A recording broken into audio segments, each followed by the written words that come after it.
તો કેસ પરત ખેંચાવા પર બોલ્યા છે હાર્દિક પટેલ। સરકારનો માન્યો છે આભાર। 30 થી વધુ આંદોલનકારીઓને તેનાથી ફાયદો થશે।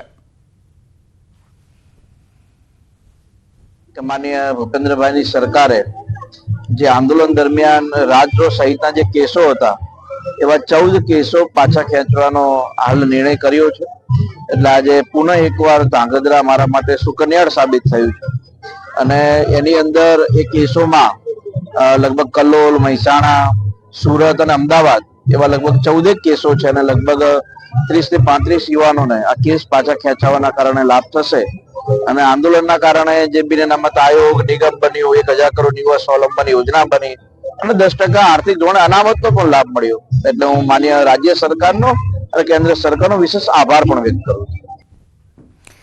તો રાજકોટ પાટીદારો પર થયેલા કેસ પરત ખેંચાવાનો આ મામલો છે અને ખોડલધામ ટ્રસ્ટના ચેરમેન નરેશ પટેલનું નિવેદન છે। અનામત આંદોલન સમયે પાટીદાર દીકરા દીકરીઓ પર કેસ થયેલા જુદા જુદા જિલ્લાઓમાં પોલીસ કેસ રજીસ્ટર કર્યા હતા। આંદોલન સાથે જોડાયેલા આંદોલનકારીઓ અને સરકાર વચ્ચે તાલમેલ સધાય તે માટે શરૂઆતથી જ પ્રયાસ હતા ખોડલધામ તરફથી।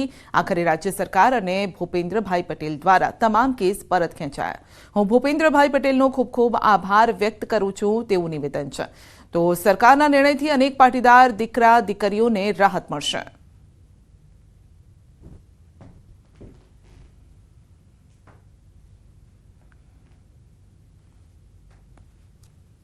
આમ તો શરૂઆતથી જ આ કેસ થયા પછી ખોડલધામ ટ્રસ્ટ ગુજરાત સરકાર વચ્ચે તાલમેલ મિલાવી અને જલ્દીથી જલ્દી આ કેસો પાછા ખેંચાય એના પ્રયત્ન હંમેશા કર્યા છે અને આજે એનું પરિણામ મળતા ફરીથી મુખ્યમંત્રીશ્રીનો આભાર માનું છું અને આ બધા દીકરા દીકરીઓને ખૂબ રાહત મળશે એવી લાગણી સાથે આપ સૌને મારા જય મા ખોડલ।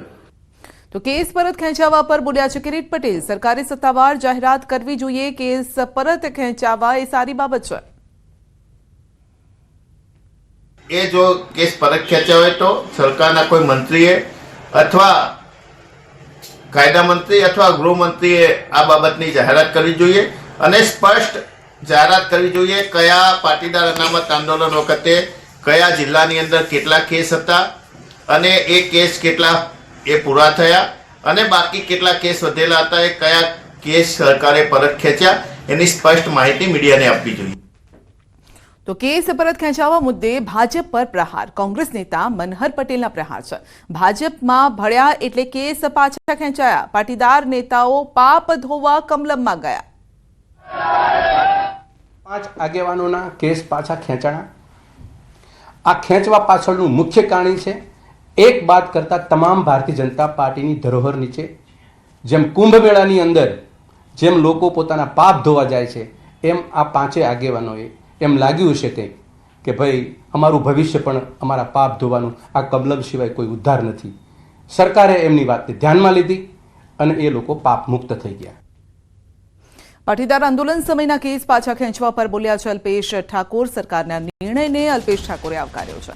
અલ્પેશ ઠાકોરની સરકારની અપીલ છે આંદોલન સમયના તમામ સમાજો પરના કેસ પરત ખેંચાય। તમામ કેસોને અભ્યાસ કરીને કેસ પરત ખેંચવાની માંગ કરી છે।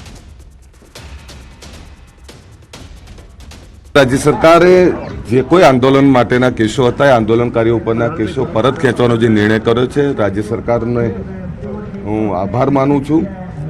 परंतु राज्य सरकारने एक अपील पण करूं छूं के आंदोलन वखते जेटला पण केसो होय ए चाहे पाटीदार आंदोलन समितिना होय, चाहे ओबीसी आंदोलन समितिना होय, चाहे दलित आदिवासी आंदोलन समितिना होय, जेटला पण आवा केसो होय तमाम केसोनी तपास करी અને આંદોલન વખતના જેટલા પણ તમામ વર્ગના જે કેસો હોય એનો અભ્યાસ કરીને તમામ કેસો પરત ખેંચવા જોઈએ।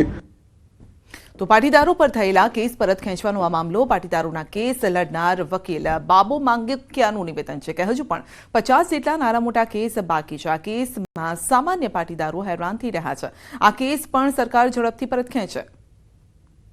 जो हार्दिक सामेना केसो तमे परत खेंचवा मांगता हो, हार्दिकना तमाम साथीदारो सामे तमे आ केसो परत खेंचवा मांगता हो तो नाना लोकोए शुं गुनो कर्यो छे एमने शुं काम आ केसो आ तमारा निर्णयनो लाभ न मळवो जोईए।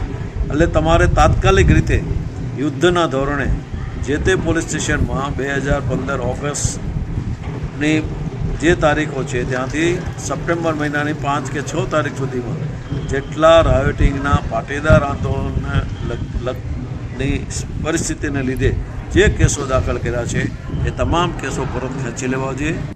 પાટીદાર અનામત આંદોલન સમયના કેસનો આ મુદ્દો રાજદ્રોહ સહિતના કેસ સરકારે પરત લીધા. આંદોલન સમયના તમામ કેસ